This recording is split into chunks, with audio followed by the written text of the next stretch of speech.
Hello chess lovers, Soren here, and in this video I want to share with you a very interesting game played between Boris Spassky and Viktor Korchnoi. The game is going to have a fantastic finish, that's why I keep up watching up to the end. This is a game from 1955 USSR Championship. At the time Spassky was 18 years old and Korchnoi was 23. The future world chess champion had white pieces and he opened up with d4, to which Korchnoi answered with knight f6, c4 g6, knight c3 d5. We see the good old Gruenfeld defense. e4, knight takes c3, this is the exchange variation, bishop c4, and we are entering into the lines of the classical variation. With c5, black is undermining white center, and this is a popular theoretical line which can be seen even nowadays. Knight a5, black is counter-attacking white bishop, leaving white with two main alternatives.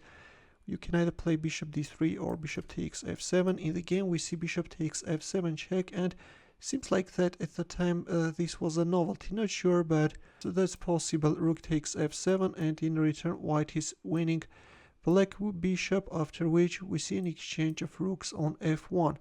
C takes d4, c takes d4, queen d7. So the move bishop f7 allowed white to win a pawn, right? But black has a compensation, and all in all we have an equality on the board.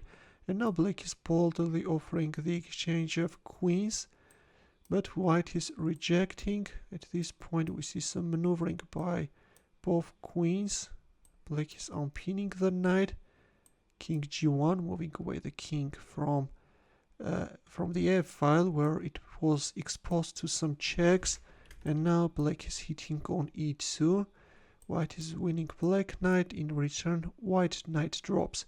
Bishop e3, rook f8. Well, rook c8 followed by rook c2 could give black better chances, but in the game we see rook f8, e5 neutralizing the dark squared bishop further.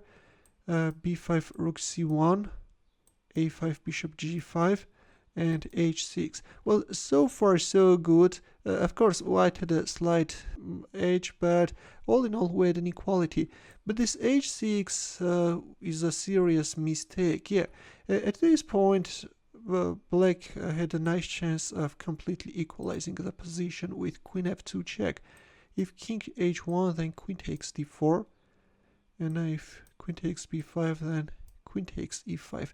Yes, we have an equality on the board, but instead we see h6, and this is allowing white to win more pawns. Yeah, the pawn on e7 drops, and already this idea of queen f2 check followed by queen takes d4 won't work, because the rook on f8 is hanging, and now with queen d1 white is also protecting the pawn on d4. Check, king h1, and rook f2. Black is looking for a counterplay, is trying to create a kingside attack, but white's position is super solid. King h7, and now white will also start making use of his central passed pawns. Sorry, at this point we see bishop h6, although if g takes h5, then again e6 is coming. In the game we see bishop h6, black is hurrying to switch this bishop into the attack.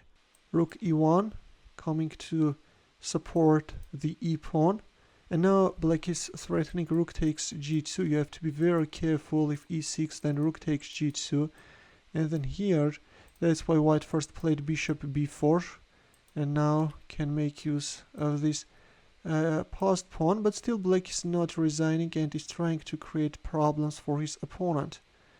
Queen h2, queen goes back on g5, and finally the e pawn is stepping forward. Bishop f4, queen g1, queen h4 e7, and rook f3. Very cunning move, of course. Black is now threatening rook takes h3, and accepting the rook sacrifice is also bad because you can get checkmated. But it was after rook f3 that Spassky made a very staggering move and forced a resignation. Can you find his next move? Ready? Now look, at this point it turns out that there are three winning moves. Spassky made the most precise move Queen H2, but it turns out that going for E8 knight or Queen F1 are also winning. The idea of this queen sacrifice is that in this case already, yes, rook takes h3 is neutralized, and if you accept the queen sacrifice, then after rook takes f1, yeah, the e-pawn is unstoppable. If here threatening mate in 1, then rook takes f4 followed by a queen promotion. Or after rook f3 you can also go for e8 knight. I really like under promotions.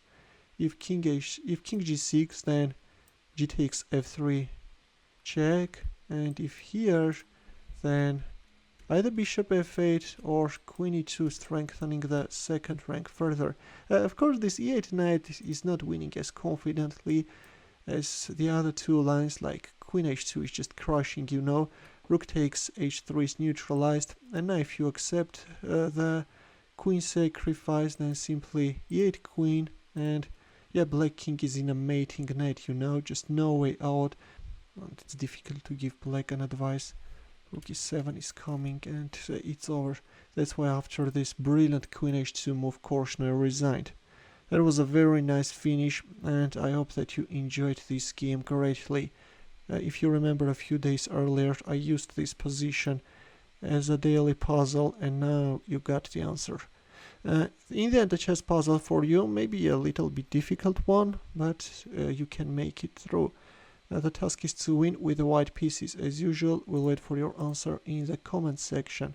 Thanks for watching. We'll see you in my next video.